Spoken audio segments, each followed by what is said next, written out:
And while in Canaan, Abraham wonders how the promise of a great nation will be fulfilled when he's surrounded with enemies who are after his life and cannot give him peace. They're just fighting a war to rescue his nephew, Lot. And Abraham is wondering, with all these wars surrounding me, because back then, in their time, they didn't work so hard to amass wealth. If a king wanted wealth, they only needed to join with 2-3 more other kings, and they fight another king, and they take up the booty, and they say, we are rich. So we have about 4 kings that come together, and as they conquer a certain place, they take away Abraham's nephew, called Lot. So Abraham is wondering, after going to rescue Lot, his nephew, he's wondering, you promised me a great nation. You promised me a son. I have wars surrounding me. What if one day I die and I don't have a son yet? What will it become of the great nation that you're talking about? And the Lord appears to him in Genesis chapter 15 and gives him a revelation of the future. It says in verse 12 to 14, Genesis 15, 12 to 14. Now when the sun was going down, a deep sleep fell upon Abraham.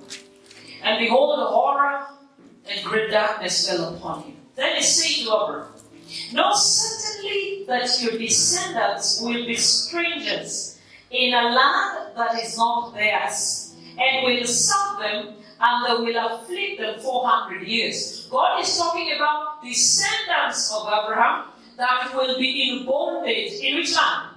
Egypt. And also the nation whom they serve I will judge. Afterward they shall come out with great possessions. And so we are looking at the sojourn of Abraham in Canaan up to Israel's bondage in Egypt. And there are people in between here that God must use to fulfill his purposes. And so we say Abraham begat who? Isaac. Isaac begat who? Jacob. Jacob begat Joseph. And it is through Joseph in Egypt that this fulfillment comes to pass. Follow me, King. All these people must fulfill God's purpose in their lives. He had them in mind from the foundations of the universe to play a role in the history of this world. And a very special role.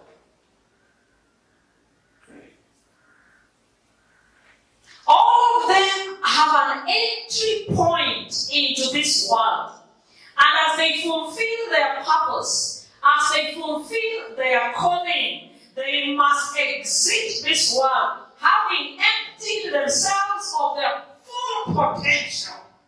I hate it when someone keeps on reminding you, you have potential. You have potential. You have potential. It's called permanent potential.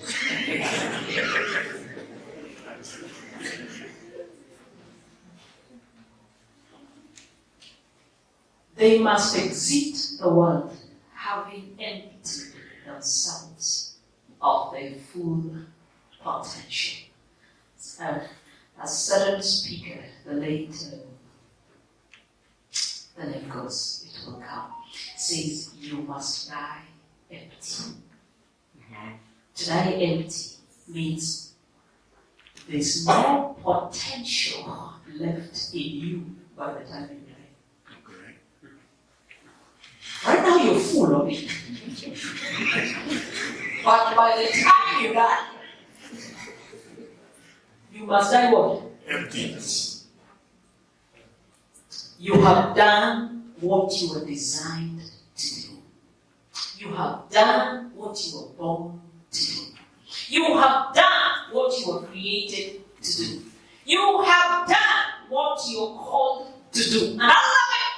When Christ is done with what brought him to this world. On the cross he hangs and says, it is what? Finished. It's done. That is what brought him here. He didn't come to look for a girlfriend. No. He came to die that you and I might have eternal life. Amen. And when that time came, he says, it is finished. So he's exiting the world empty. There's nothing he hasn't done. Go with me to Jeremiah chapter 1. Jeremiah chapter 1. When the Lord is calling Jeremiah, a young man, just like you. Today, when in politics, young is relative, no? Yeah. Today, who is still there? Who is still there? Today, everyone is young. In politics, it's only Baba that is old.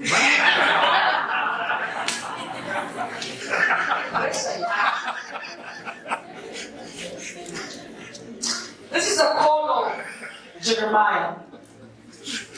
And as the Lord calls Jeremiah, Jeremiah feels like he's not able to do what God is asking him to do.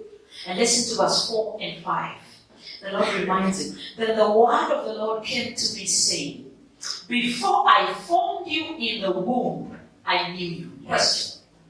What does God mean when he says, before I formed you in the womb? You know, I'm talking to Melix. And I'm so safe here. If anything happens, I'm very safe. With this one. With this one. Tell me, if anything happens, I'm not worried.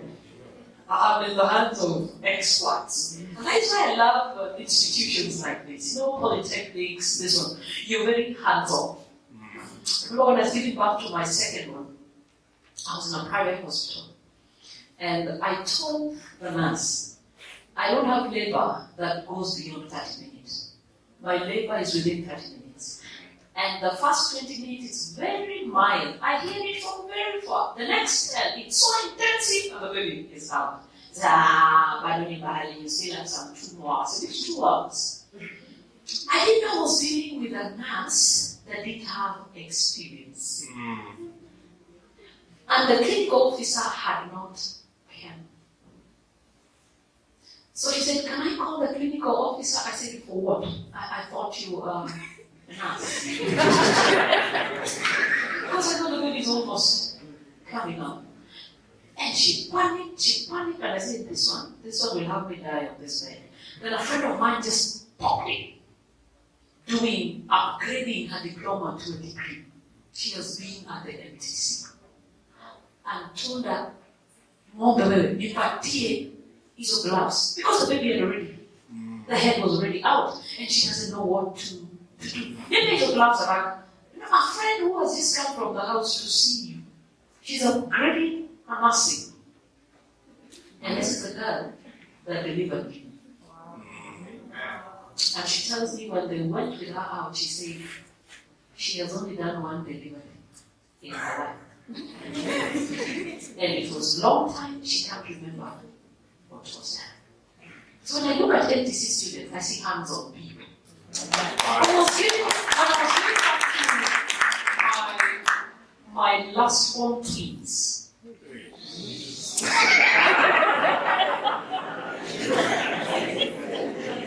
I remember I was on full-time here, and my HB had dropped to 5. So that was an emergency. So I was admitted for transfusion. So when I was sleeping there at the maternity neighborhood, we were with a doctor intern from the university. Internship, doctor. Medical student who's doing medicine. And then a nurse rushed from the delivery room. You know, when you're in government facilities, you have almost 10 women almost delivering, and the beds are 2-3.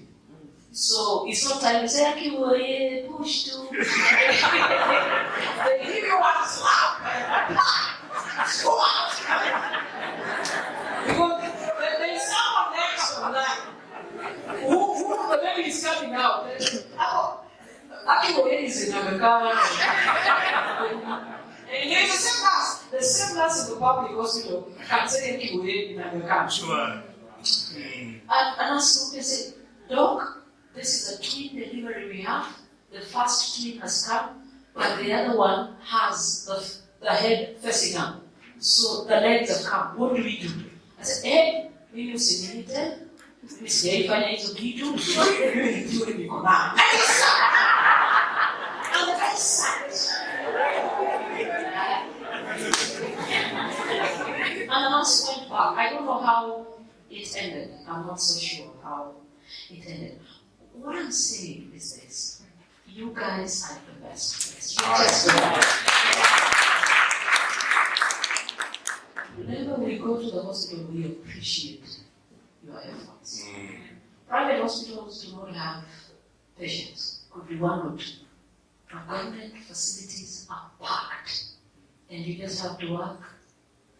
And there's nothing you can do. How did we get into this story? I can't remember. We're talking about Jeremiah. So being safe hands, I'm not worried. You guys can deliver even here. Yeah, you can conduct a delivery. I'm saying I'm talking to you as a mother. I have 5 children. I'm carrying, I think, 2 or 3. So, very soon, I'm saying I'm a mother of 7, 8. So I don't see why you should fail in life and you have not even gotten married. I don't see why. I'm carrying this pregnancy. I am an employee. I'm moving around with mission work. I'm doing my master's in public health.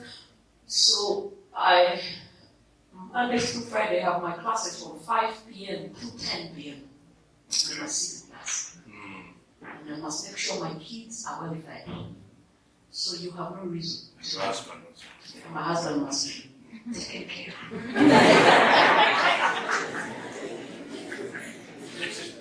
You have no reason today. No reason at all. My 2 kids in between, 2nd and 3rd, I gave birth to them while on campus, getting 2 degrees at the go. And all the degrees are first class honors. Wow. You have no reason to fail. If you tell me you have a relationship with a child family and I'm stress in a family of the actually Jesus outside.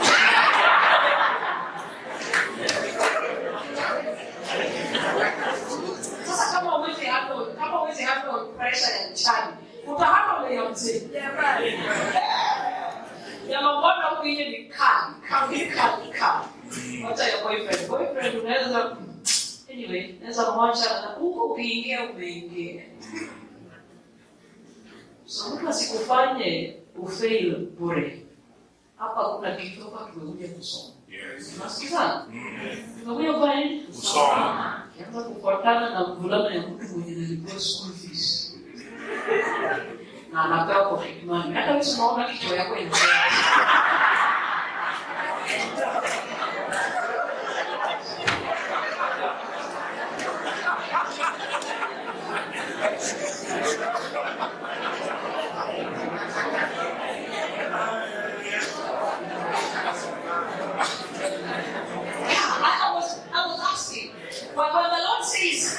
Before I formed you in the womb, I knew you. What does it mean to form in the womb? Thank you, Doctor. Before conception. Jeremiah has not been conceived. I think you all understand the journey of conception, do you? Yes. Yeah, over 300 million sperms swinging.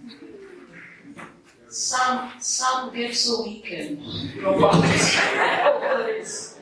some get stuck in between. And we're only looking for one word. To penetrate the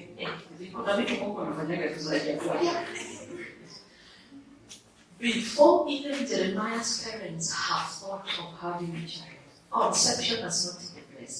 The Lord says, I did what? Amen. Friends, it tells you creation does not begin in the womb. Sure. Like what I'm carrying. Creation begins in the Mind mind of of God. God. Wonderful. Praise the Lord. Creation creation begins in the mind of God, and then it says, before you were born, I sanctified you, I ordained you a prophet to the nations. Now that I knew you before conception, you existed in my mind. Then it is my mind that prompted me to put you in the womb. And he said, while in the womb, before you were born, I've already ordained you a prophet to the nations. It means as Jeremiah comes out of his mother's womb, he comes out as something definite and distinct, a prophet. And all of us, when we come out of our mother's wombs, we come out as something so definite and distinct. Yenye kama bado umeingia KMTC bado hujui wewe ni nani, you have a long journey, a very long one. And so for me, creation begins in the mind of God, and so it is purpose that brings us into existence.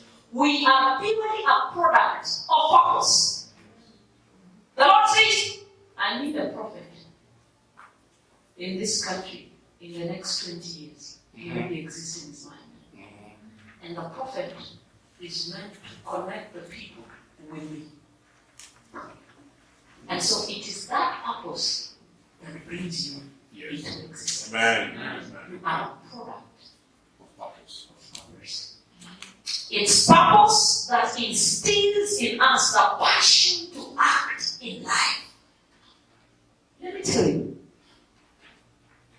people are saying, "Hakuna pesa, reduce food prices, energy."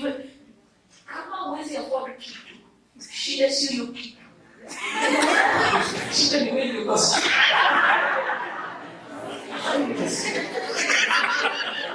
It's a sad reality. Why would you walk into a Lamborghini shop? Why would you walk into a Lamborghini shop and then begin saying, this car is too expensive? Just walk into a Toyota Probox shop where you feel your money can buy. I've learned in this life there's nothing expensive. It is me who's That's the saddest thing. Because as you cry, we have people who have money, they don't even know what to do with it. Spending is the problem. So when you're saying that mafuta ya kupika imepanda, wanakuangalia wanashangaa, huyu anasema nini? It is at this time when economy is going down, some businesses are closed. There are those that are still open. Yes. Not that they're making any profits. They're not making any profits. They're running into losses. What keeps them is not profit or loss. What keeps them is passion. Yes. Passion is that which keeps you alive when everybody else is dead. And what gives us that passion is our purpose.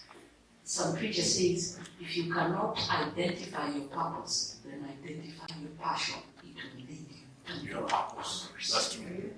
So if you feel you just love to cook, cooking is what you love, I think you should not be in this institution. You're in the wrong place.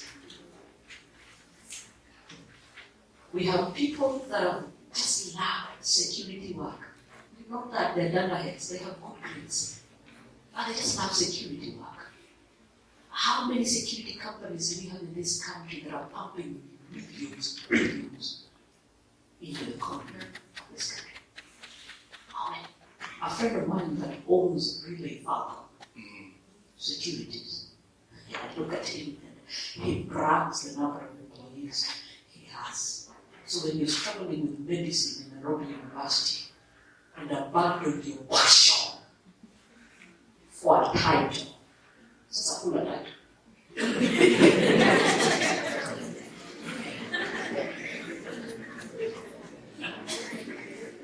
The wife is the speaker, Homa Bay County, Elizabeth said, a friend of mine, and we meet in and around them. She tells me, listen, I will not entertain any corruption in this country. Wakati wanaume walikuwa wanaiba alikataa. Maria had the issues and the speaker is tough. She said, you're not stealing. She was awarded the best speaker. Assembly speaker in this country. But she says, why should I steal? We run a security company in this country that pumps millions. Why should I be bothered with a few thousands belonging to the country? But you see, your mother sees you. It sees you as a doctor because of a grade you had. Oh, says, hiyo course unaenda kwa hiyo hautapata kazi. Your mother should go back to school. What is it?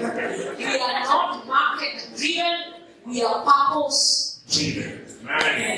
You don't look at the market and then choose a course based on whatever is marketable at the moment. If it is marketable at the moment, then it means years to come it will cease to be marketable. So when it ceases to be marketable, where does it find you? We are purpose driven because purpose, when you're purpose driven, we're talking about long-term things. You can create employment for yourself. Because that is who you are. Yes. So as you sit here as first years, I hope you're sure you should be a nurse or a clinical officer. Or you call it record keeper. I hope you're sure you because that's what you were born to do. Else life will become so boring even before you finish your work. You will drop out. I don't know how many courses I've had to do, but today I appreciate everything I did. Because I began with software engineering. And then I did community development and resource mobilization. You see, I was still thinking, how do I become a pastor? And I was looking at our Seventh-day Adventist pastors with a clown shirt and a joint coat and a bag. He said, come on, convention. I said, is this what I want to become? So I kept running away. So I went to software engineering, community development, resource mobilization. Finally, I couldn't find satisfaction for my soul. By any moment I stood on the pulpit to preach and someone said, you spoke to me. Yes. I had such a fulfillment. And I just had to go to theology school. That's when I went to Barrington and did my bachelor's in theology. And I added office administration. So today I do public, master of public health. What I'm saying is that purpose is multiple. It refers to a multiplicity of manifestations that all lead to one goal. Because there are people with one talent, there are others with how many? 5. You can pursue all. That's what I would say is we are not market driven, we are what? Purpose driven. All of us want to live in this life with a sense of significance and relevance. Yes. By the time someone climbs to 10th floor, drops down there, they're saying, I don't see a reason why I should do what? I should live. And so the worst fear is not death. The worst fear is living a life without a reason. Because if you live a life without a reason, you will go up 10th floor, drop down, dead. You don't see a reason to continue with life. So all of us want to feel significant. All of us want to feel relevant. It is purpose that makes you feel significant and relevant. Nothing else.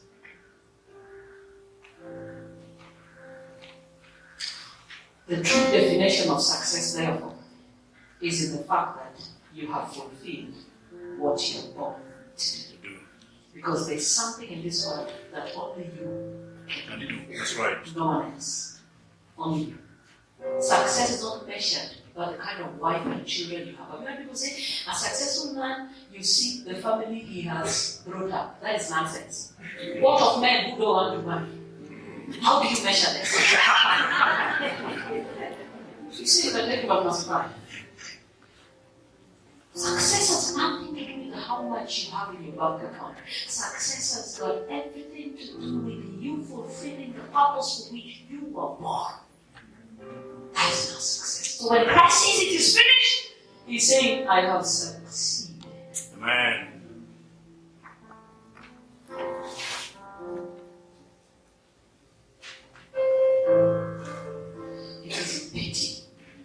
and many have died prematurely without emptying themselves of their full potential. I love the way the patriarchs and prophets of old died. They knew they were going to die. They knew their time had come. Nowadays we die like those. But when people like David were dying, they knew their time had come. They have finished what brought them to this one. And they will gather their family together and bless their children. David tells Solomon, I go the way of the earth. Prove yourself a man. That should be the sermon for tomorrow. Prove yourself a man, because not every man is a man.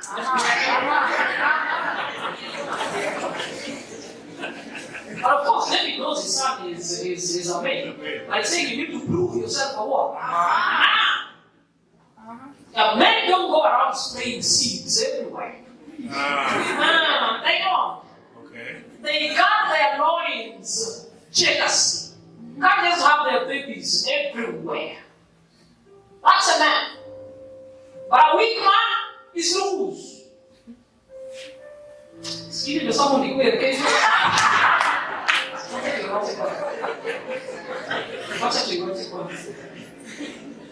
It is true. Even when Hannah, the wife to Elkanah, yes. When Hannah prayed for blessing, said, remember your maidservant. Bless her with, the Bible says, a male child. No. If you read it in Hebrew, bless me with a man child. Not male. Translations will say male. But the right translation is man child. And for sure, among the highly esteemed prophets of Israel, after Moses, is who? Samuel. Wanaume sio mvulana.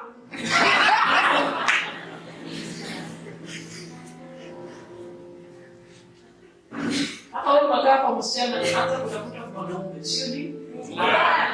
Tafuta. Kenda kuambia I love you with all my heart. You can do this thing once. Tell him the heart I know is this one. This one, the lecturer taught. Arms black. There is no art from the waist going down. It's not.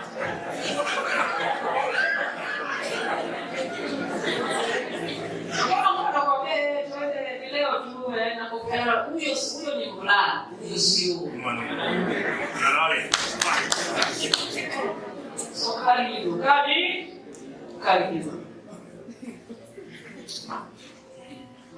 As you begin your journey in this world, you must understand that in the fullness of time, you will be required to fulfill your role in the history of this world. The world will demand that you make a special contribution. Yes. Because God does not create for the fun of it. God does not create to experiment with us. No. He creates with a definite and distinct purpose.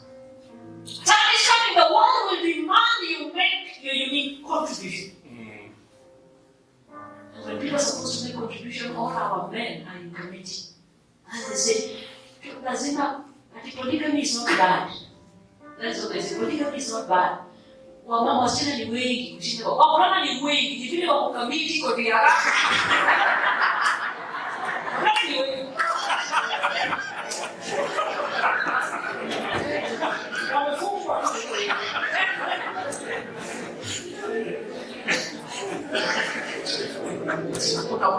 Wanaume kwa chache.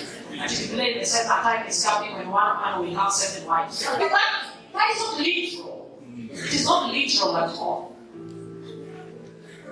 Wanaume ni wengi. Enda tu hapo kamiti yona vile wako na kuona.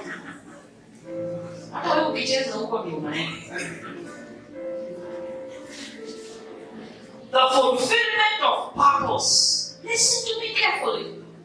I'm giving you my sermon idea. The fulfillment of purpose is only possible if God market. The absence of the God factor means you will miss to know why you were born. Because purpose is only known in the mind of the Creator. Yes. When Samson decides to develop a phone, I have Samson here, J5. I'm not talking about hand-down phones or stolen phones. Brand new phones, when you buy, in the package, it comes with a manual. I mean, the manufacturer cannot just imagine you know what is in the box. So, he must tell you why he designed Samsung J5 and how to use it. Unfortunately, many of us carry big phones but have never used certain features because they have refused to read the manual. The only thing they know in that phone, big, very big, is how to receive calls, make calls, and best. That's all they know. Text, WhatsApp, Facebook. They know nothing beyond that phone. Why? They open the box, they put the SIM card, plug it on the charger, we are good to go. They refuse to read the manual. And any product comes packaged says normally, the manual says do not attempt to operate this machine until you have read the manual. So the manual is the manufacturer's mind on paper. Samsung cannot meet you face to face. So he puts his mind on paper. If you want to know who really Samsung is and why he designed that phone, you look for his mind in that manual. Let me tell you, our Maker, our Creator, is the God of this universe. Yes. It is only Him that holds the purpose of your existence. Yes.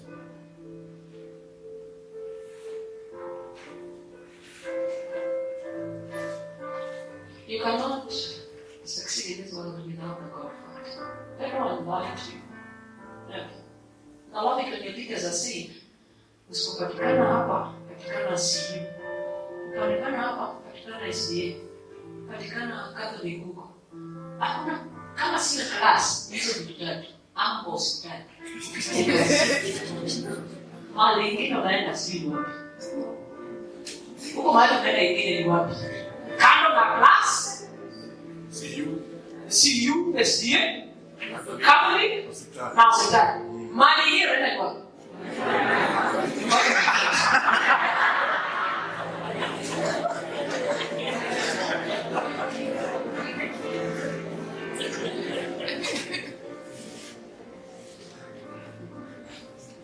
Where purpose is unknown, abuse is inevitable. Yes. Yes.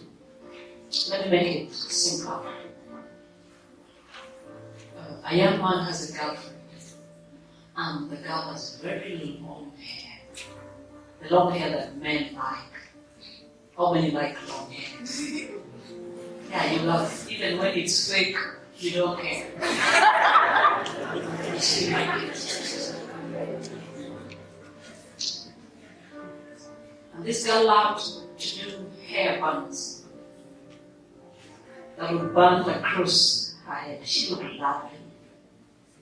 So the boy decides to buy her a gift of that band. And they have dinner. So he comes to pick the girl. Doorbell, ding dong. The girl comes out.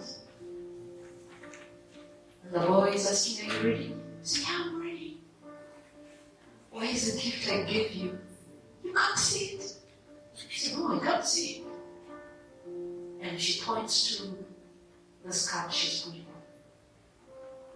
The band was so big and elastic that the girl confused it for a micro. The boy says, it was not a micro mini, it was meant for your hair. So when he meets her, he's looking at his gift on her head, and the girl has put it everywhere. Like a scarf.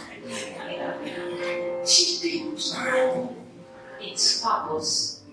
She abused it. When you do not know your purpose, you will experiment with your life. Sure. You will abuse your life. And I will handle the young people that went into the university to do medicine after semester 1. It's called 1.1. After 1.1, so this is too tough. They went into law 1.2. 1.2, law is difficult because they are not at a point. They are now in 2.1. 2.1, engineering. 2.2, they're not doing BICO. They keep changing as the years move. And then finally, they land in hospitality.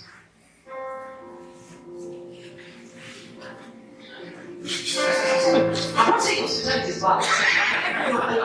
I'm simply saying that is where their passion was. But look at the time wasted. Look at the resources wasted. Look at the effort wasted. When you do not know why you were born, you will experiment with your life. So when you see young people, women prostituting out here, looking for sponsors, it is not that there is anything wrong per se. It is simply they do not understand their what? Their purpose. So they're experimenting with their lives. I tell you, when you know who you are, you have no time for nonsense. Yes. Yes. When you know who you are, you don't even have time for your hair. Yeah, you will remember me for this statement. You will remember. I really tried to look for time to get to the salon. I don't have it. I must report to work by 8. In fact, I must wake up earlier, around 3, because I run a company to run my company. Wake up at 3, do my devotion, run my company. And then prepare to serve the Adventist church 8 through 5. 5, I must have some time with my children devotion till 7. 7 to 10 p.m. I'm in class, my master's class. This is my third semester, my last one. Intensive, with assignments and quizzes and what. And I must have time for mission. I'm here for mission. I must take care of these pregnancy. Tell me what time I have to waste 6 hours seated doing my hair in the salon. Tell me. What is the time?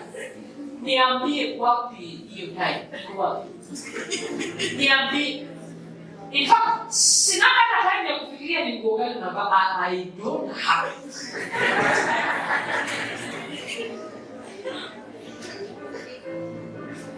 I believe in one principle: you dress to cover, not to reveal. So am I covered? Yes. And I stand on the mirror. Do I look good? Oh yes. Your opinion is second. If you have a problem, go deal with it.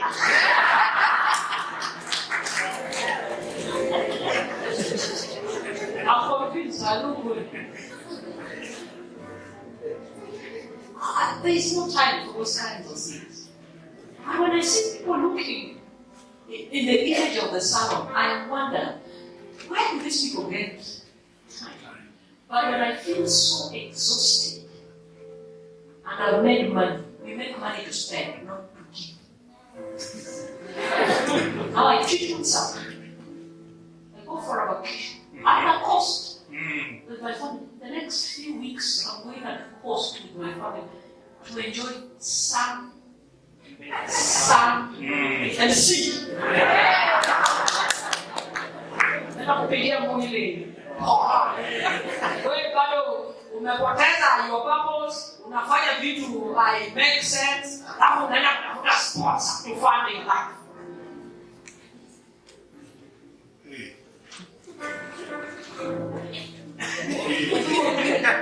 Hakuna pesa hii, style ya hivi. Hakuna.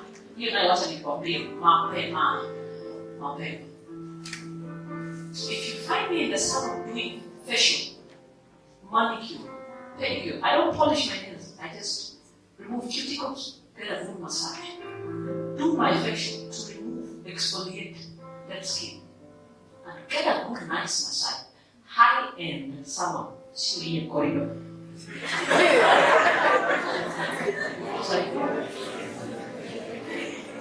I have worked. I'm now tired. Yes. I need to unwind. I need to re-energize. Nikupata hapa kwa kijiji, Bwana nibuduke sina.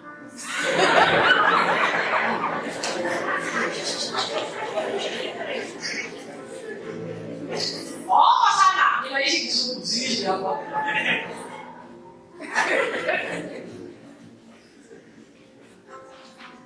Such is the life of Joseph, who has a special calling that is revealed to him while he was a youth in a dream. If you can know that, just a little bit. And so if you want to know your purpose, there's no shortcut. You need to go back to God. There is no shortcut. No two ways about it. I'm not going to lie to you, but you can have life in the world and have half life in church and succeed. You're either hot or you're cold. I have a problem with people who are lukewarm. Half of your life is church, half of your life is in the world. And then what you need to know is that you like it or not, you end up in hell. And even the devil is shocked to meet you there. Will you find me? When you walk, asindana na Bwana Yesu. Nakwambia uko kujinga sana. Fanya hata mikubwa. Fanya hata mikubwa. Ukikaa hapa unajua kusema kweli. Hapa niko nilifanya dhambi kubwa. Sio ndugu matiko kanisa nusu. Hapa you're either hot or you're what? So there's no truth about it. You need God to know who you are. You need Him. Let me just, by the way, fish has fins. For what? Why does fish have fins? To swim. Is it? Birds have wings. To do what? Fly. Even if a fish got a PhD, it will never fly. Yes. Never. And they have those features in them to be able to fulfill their purpose. It's built into their function and design. The ability to swim, the ability to fly. What I'm saying is the way you are naturally is a clue to why you are. It's not a mistake that you have a small bust. It's not a mistake. It speaks to your special calling. Yes. So why you need to go and adjust and they grow big, I have no idea. It's not a mistake that you have big eyes like mine. They are big because of my calling. I am a speaker. So if I have to emphasize anything, I don't need to shout about it. I need to open my mouth. Then you will know we're saying. So speakers with small eyes, you're like, are they joking? Are they serious?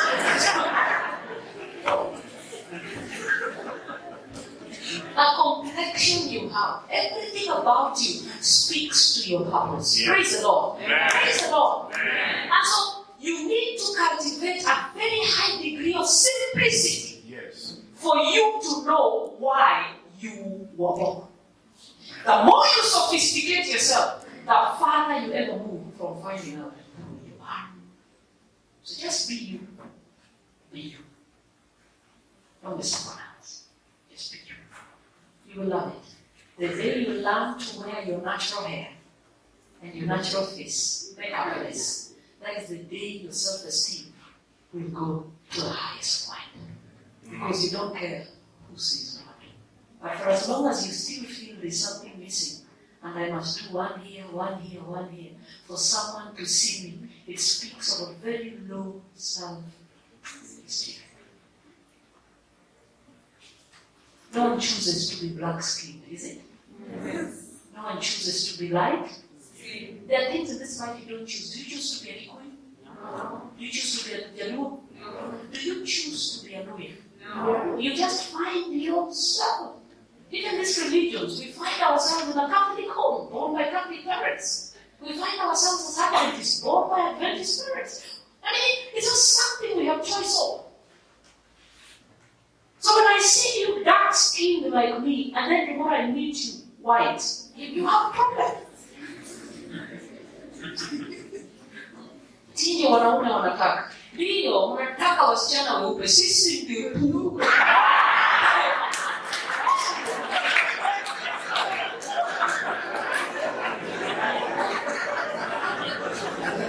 Wanakesha. Mpaka wasichana wetu wanaenda wanapaka vitu. Mwili inaharibika. And it's so bad. Even people in the medical world can lighten their skin when they know the effects. And what I love with God, the Bible says, can an Ethiopian change his skin? Can the leopard change its spots? It can. The way it was created, but you have tried. Have you seen people who have bleached? Yes. The joints never change. The joints will always remain. So you'll see this place is black, you'll see here black, ankle black. Always remind you you're an FBI. Always. So the form of black you give you. Always. You'll remind you. Always. Somebody is going to welcome black. Formerly I was black. Just love yourself. You look good. You have fun. I don't know, I had pimples for the longest time. Just the other day my face cleared up. And I learned I had too much oil. But I learned with age, it reduces. My skin is clearing. So I don't need to feel uncomfortable around people. This, I think, is my third form. My first form was a MOKORO C130. I had it for the longest period. I rubbed shoulders with them, high and mighty, big people. But I never hit my form. When it drinks, I pull it out. We talk. When everybody else has big things, mine is MOKORO C130. I mean, the collar does not know which form.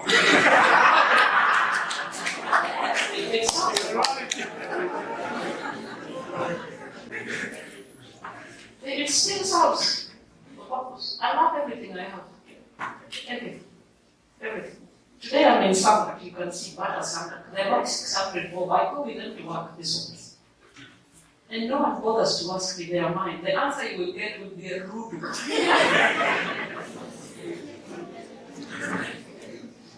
Very rude. If you want to know your purpose, you need to go back to God. That is what he said.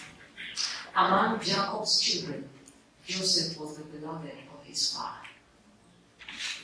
He made him a coat of many colors, is what the Bible says, that together with his two dreams excited and sparked jealousy, envy, and hatred from his brothers. I want you to know something. The coat was like a badge of honor. It was not just any coat. It was like a badge of honor that expressed the special recognition that Jacob had for him. And the Bible says he loved him because he loved his wife. Who? Rachel. So when you see Joseph dressed in that coat, just know there's a special recognition placed upon him. Woe unto you who has no God.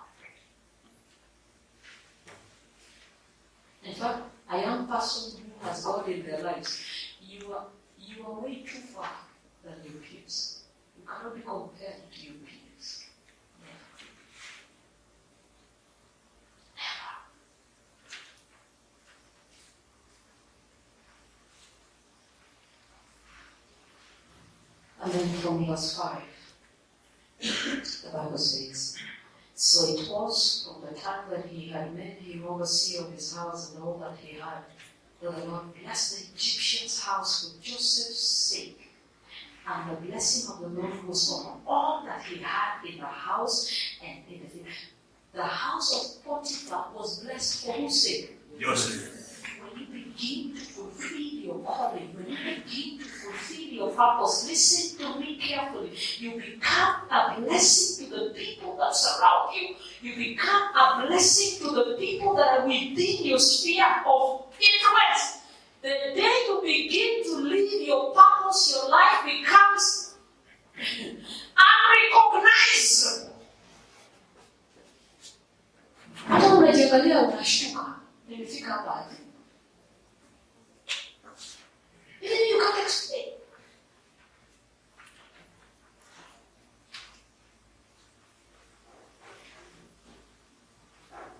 When I see every young person graduating, everyone is looking for employment. The rate of unemployment in this country is so high, and things are not going to get any better.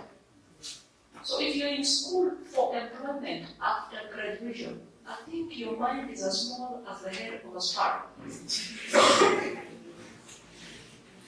You need to graduate thinking of how you're going to employ people. Create an employment for yourself. And I'm instilling it in my children. So I have a small girl who is getting into Form 4. She'll be sitting at the end of this year. I'm already instilling a lot of neuro skills into her. So when I have receipts that need to be delivered, she's the one that delivers the receipts. She's the one that picks checks. And she must dress like a professional. Because she's representing my company. So I tell her, Mama, today you're going to pick a check from this corporate organization. You better dress well and feel like you have finished form. Sitaki watu waseme eti ametutumia mtu hapa mwenye hajamaliza shule. Walk like you have already completed fourth. We're going to tell them, I'm coming from Power Living Limited. There's a check I was supposed to pick here. Is it ready? She picked a check for me today. I didn't need to run around. Just told her there's a check ready at Steamer's Up. Go and pick it. Of 20,000. I'll speak to 1 hour. Speaking to 8 people.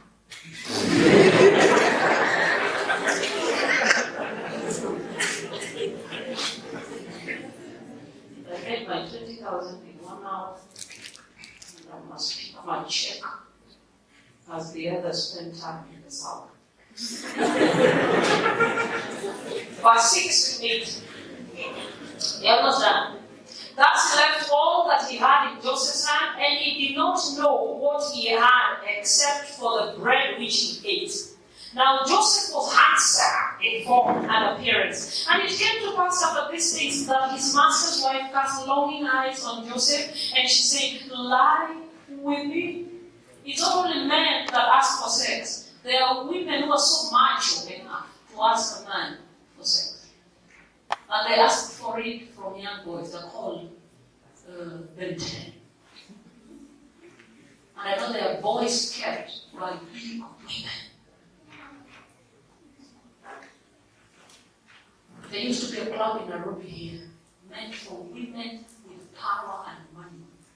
And one night with a small boy from the university is 25,000.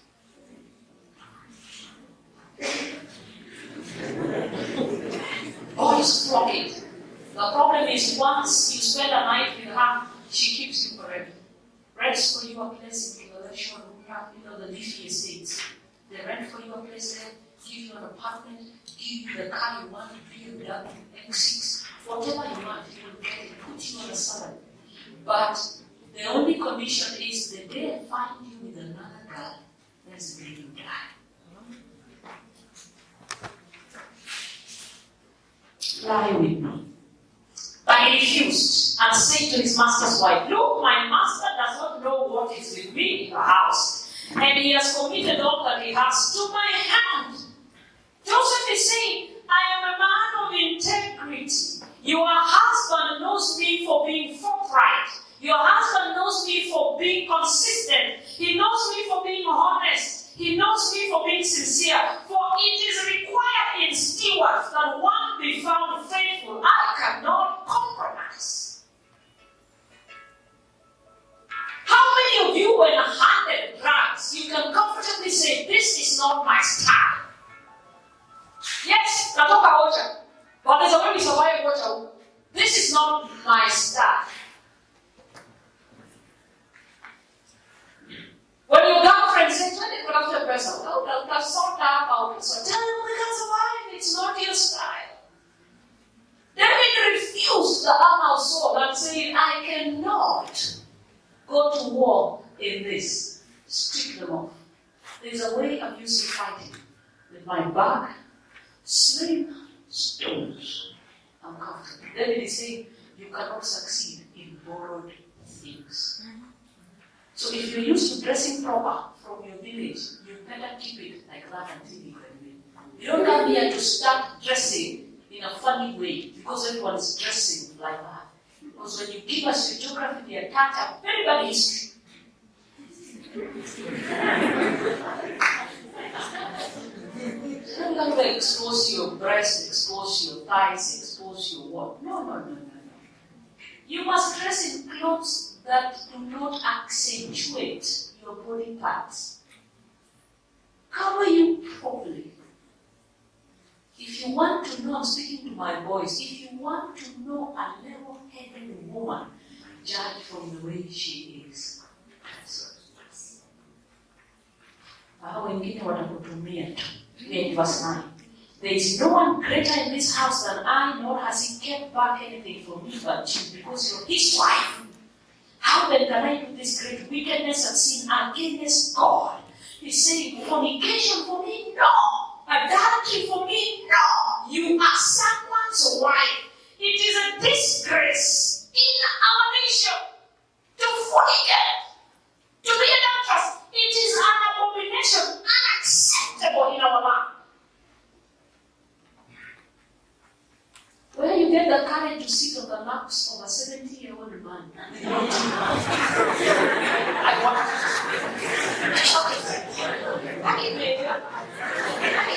they promise diary.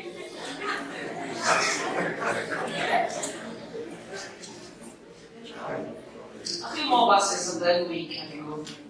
Before you can reach your apogee of success, your loyalty to God must be tested. Fornication to Joseph meant God will forsake him. Because how can I do this great wickedness against you? For Joseph, it's not about his work. For Joseph, it's about his God. If I do this thing, God will leave me. If I do this thing, God will forsake me. If I do this thing, God will depart from me. And once he departs, he will not be able to fulfill his purpose, because the fulfillment of purpose, I say, is only possible if God is with you. So he fears. Verse 10 to 12. So it was as she spoke to Joseph day by day. Alikuwa anakatiwa kila siku. She spoke to Joseph day by day, that he did not heed her, to lie with her or to be with her. But it happened about this time when Joseph went into the house to do his work, and none of the men of the house was inside, that she caught him by his garment, saying, "Lie with me." But he left his garment in her hand and fled and ran outside. And love it. Paul says, flee from sexual immorality. Sexual immorality is not a challenge to be met, but a sin to be fled away from. So when someone is asking you, let us sleep, you don't begin asking, oh yeah, and now it's just a small challenge and see how to handle it. Asking, oh yeah, tukoje kwanza, utabreak virginity. It's not a challenge to be met. When someone asks you to sleep with you, on your marks, get ready. Go.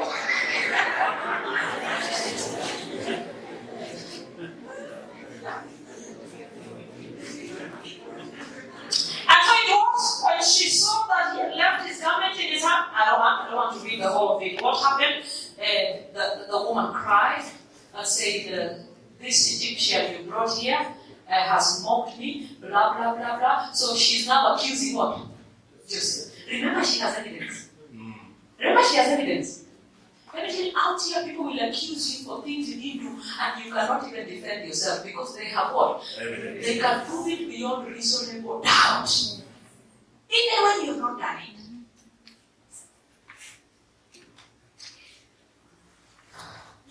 There are a lot of things at stake, but the overriding principle is doing the right thing regardless of the consequences.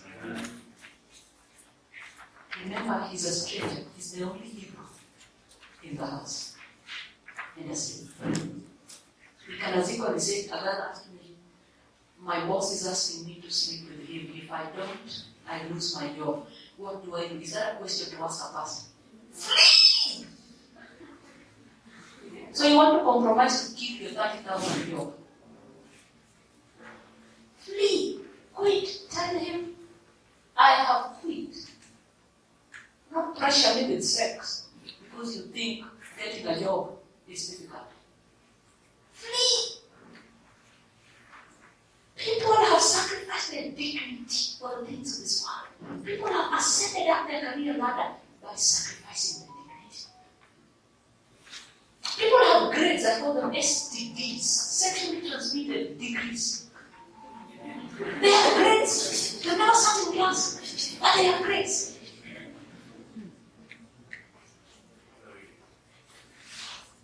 Finally, he ended up in prison. And even in prison, the story says the Lord was with Joseph. Amen. In prison.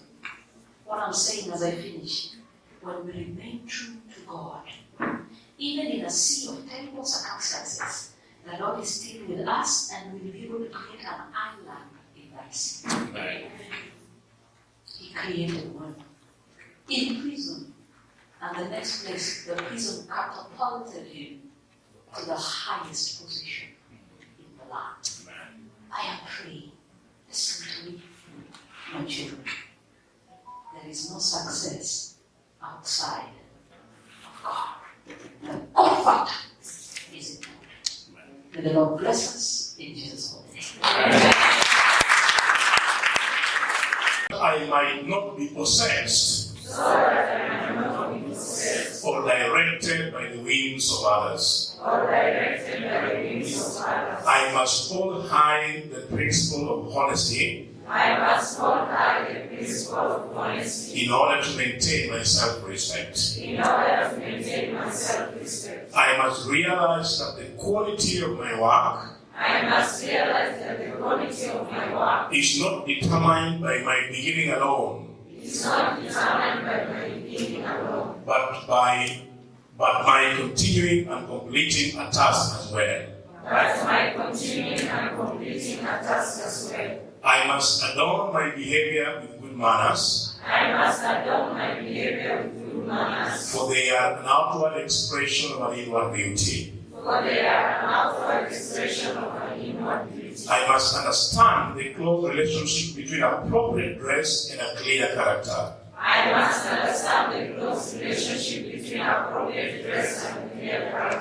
must value sincerity as the quality of the Spirit. I must accept every opportunity with enthusiasm in order to make a positive contribution to life. And I must begin now. Thank you so much. That is our simple prayer and wish for you. How I wish you keep that paper to remind you day by day. Some of the first third years and second years are shedding tears right in their hearts as they see you getting this prayer. We will still pray for you. I want us to pray. If you can find a space to kneel down, you can kneel down. Let's find a space to kneel down. Just kneel down. Our gracious and everlasting Father, Lord in heaven, we recognize that you are our Creator. And we recognize we are not in this world by mistake. Even though some of us have been reminded we were taboo children, even though some of us have been reminded that we were never in the plan of our parents to exist, you knew us long before our parents thought about this. We are here for a special purpose. There is no life outside of you. This calling only rests in your mind. How I pray your children will go back to you to be able to find the reason of existence. And I pray whoever comes to you, like you're saying in your word, you will in no wise cast them out. And so reveal to each one of them their special calling, that they may begin to live it, that they may contribute significantly and relevantly to the history of this world. Thank you for the new students that have begun and have begun today. May you be present always as they continue until they complete their journey. You will always complete the good work you have begun in us. It has never been said of the Lord that you began to build and you did not finish. Along the way, some will falter and fall. A righteous man falls 7 times but rises again. The problem is not falling. The problem is the inability to rise. Stretch your hand and lift up someone that has fallen. And Lord, once again restore them to the path that you intended for them from the foundations of this world. We thank you for the continuing students. Someone might have missed the way. And this evening they recommit their lives to you. This evening they rededicate their lives to you. Some things they have done because they did not know any better. They are learning it aright. You who is gracious and merciful to forgive, faithful and cleanse us from all unrighteousness. May you plunge all of us into the cleansing stream. Soak us in the blood of the Lamb. Wash us whiter than snow.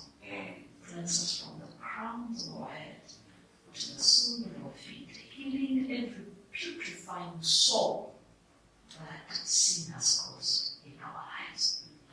Thank you for accepting your children back as they begin the journey and you hold their hands, walk with them till eternity. Amen. We know the devil is angry with our children and is enticing them to every other evil that is in this world he has created.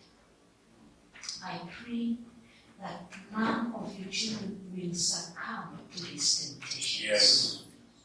I pray that they will be covered by the blood of the Lamb. Amen. That is the price you paid on the cross to buy us back.